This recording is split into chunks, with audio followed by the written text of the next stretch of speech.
diving into some seriously fascinating history today, huh? It's all about those early days of Jewish immigration to the land of Israel. Like late 19th, early 20th century, that whole era. Definitely a pivotal time. Totally. And it's often, like, Yeah. simplified. Just boom, homecoming, story over. But trust me, there's so much more to it. We're talking resilience, innovation, the sheer guts it took to build a homeland from, well, basically nothing. Absolutely. Our guide for this deep dive is this super compelling piece by Liat Portal. It's called, get this, Everything I Had, I Left Behind. There is no going back. Wow, the title alone, right? It just hits you. You really get a sense of like the desperation, but also this unwavering hope these immigrants carried with them. No kidding. Mm. And Portal does this amazing job painting a picture of where they were coming from. Tsarist Russia, late 1800s. Imagine just persecution, hardship, you can't catch a break. You really have to understand that context. This wasn't just about like individuals looking for a leg up. Right. These were entire communities fleeing, like desperately seeking a place to actually belong. And for many, that place was the land of Israel, of course, back then under Ottoman rule.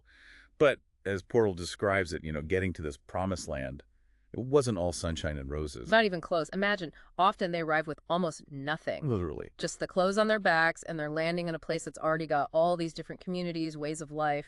And then you add challenges on top of challenges. Portal talks about this housing crisis in cities like Jerusalem, Jaffa. Exactly. It's this stark reminder that even with all the hope for a better future, actually making that new life is way more complicated. Out of the frying pan into the fire kind of thing. In a way, yeah. And here's another layer. The Ottoman Empire itself is a whole mess at this point, right? Like, major transformations going on. Oh, right. Portal talks about these Ottoman reforms, how they just threw fuel on the fire, creating all this tension between social classes. You've got the wealthy Muslim landowners, the Arab peasants working the land. It's just volatile. So it's like this whole powder keg, existing tensions, a crumbling empire, and then bam, this wave of new arrivals, all crammed into this, let's be honest, relatively small piece of land. Exactly. A recipe for, well, let's just say it makes for some fascinating history. To say the least. Okay, but here's where things get even more interesting. Portal mentions these things called, get this, capitulations. Basically, loopholes, legal ones, that let wealthy European Jews buy land in the Ottoman Empire. This is where you see those global forces at play, right on the ground. How so? So these capitulations, they were agreements between the Ottomans and European powers, and they gave Europeans special privileges within the empire, like, say, the right to buy land. So even though the Ottomans were, like, technically in charge, these individuals, these organizations, they could come in and, just buy up land? Pretty much. And this was huge for the Zionist movement, for establishing those early settlements. Wow.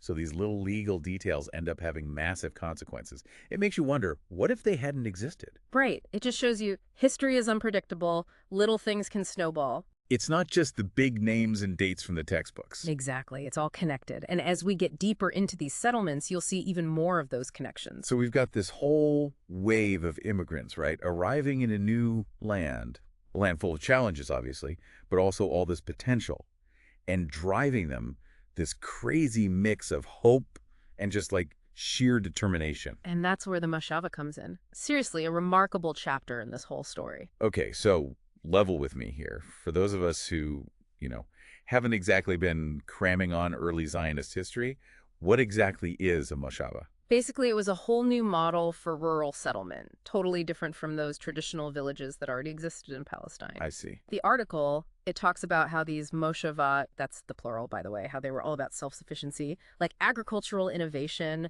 reviving Jewish culture. So not just like your average farm settlements then? Oh, no. Way more than that. They were almost like social experiments, trying out different ways of living communally, owning land, producing agriculture. Interesting. Portal does a really good job, I think, of making these settlements come alive. Like, she talks about the architecture. Oh, yeah? Yeah, this blend of practicality, but also their cultural identity. They use local materials, stone, mud, but then incorporated those European influences too, like in the layout, the design. It's like this tangible expression of their heritage, right? Holding on to tradition while adapting to this whole new environment. Speaking of adapting, it couldn't have been easy. We're talking essentially turning desert land into thriving communities. Yeah. That takes serious grit. Oh, absolutely. Yeah. The article doesn't sugarcoat it. They faced hardship after hardship. Like what? Harsh climate, obviously. Resources were limited. There's always the threat of disease. And then you've got resistance from the Ottoman authorities on top of it all. Yeah, it's easy to romanticize the past. Yeah. But the reality was probably way tougher than we can imagine. Totally. These were people, families who had risked everything for the chance at something better. And they just face it all head on. Such resilience, such ingenuity. It's pretty remarkable. You know, what gets me is, even with all that hardship, they didn't just survive, they innovated. Portal mentions how they took traditional farming techniques and adapted them to this new environment. Oh, yeah, they had to. Were there any specific innovations that they were known for? The article mentions these water sharing systems they developed, absolutely crucial in that Yeah. climate. And they experimented with different crops, different farming methods, pulling from their own knowledge, but also always learning new things. So there's like this fusion of old and new. Exactly. You see that theme a lot in this period, trying to bridge their heritage with this new reality, and always with an eye towards the future they were trying to build. Really speaks to their, dynamism, their adaptability. Absolutely. But it also highlights those inherent challenges. I mean, you're building a new society in a land that's both familiar and completely foreign. It makes you wonder how they navigated all that, especially with the Ottoman authorities breathing down their necks the whole time. That's a key part of this whole story. The article hints at the Ottoman Empire's, well, let's just say they weren't exactly thrilled about this influx of immigrants building these independent communities. So there's this tension simmering beneath the surface. Oh, yeah. The empire's already dealing with its own problems, and then you've got this new, potentially disruptive force to deal with. Right, right. And it's against this backdrop, all this resilience, innovation, simmering tensions, that a new figure enters the picture. Baron Edmund de Rothschild. Ah, the Baron. Yeah, Portal kind of leaves us hanging there, mentions him right at the end. Because Rothschild's arrival, well, it adds a whole new layer of complexity to this story. All right, so we're back, and things are about to get really interesting. Last time, we left off with these incredibly brave souls carving out a new life for themselves in the land of Israel. And man, they faced some serious challenges, but they kept going with this incredible, tenacity. Yeah, their resilience is amazing. And just when they're starting to figure things out, along comes Baron Edmund de Rothschild. Right. Portal, she doesn't really go into a ton of detail in this piece, but she definitely gets you curious about this guy. So help us out. Who is Baron Rothschild, and why does his name keep popping up in this story? Okay, picture this. You're one of those settlers, right? Working the land, sun up to sundown, just to barely get by. Life is tough. And suddenly, this super wealthy philanthropist swoops in, and he's offering more than just money. He's got this whole vision, this plan to transform everything. Okay, I mean, that sounds like you just won the lottery, Mm-hmm. but I'm guessing there's a but coming. Of course there's a but. History is full of them, right?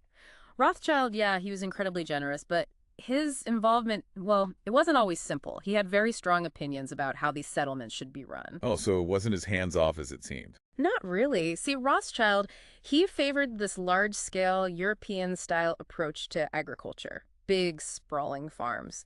But some of the settlers, they were experimenting with different methods, more diversified stuff. So it's less about empowering them, more about, imposing his vision.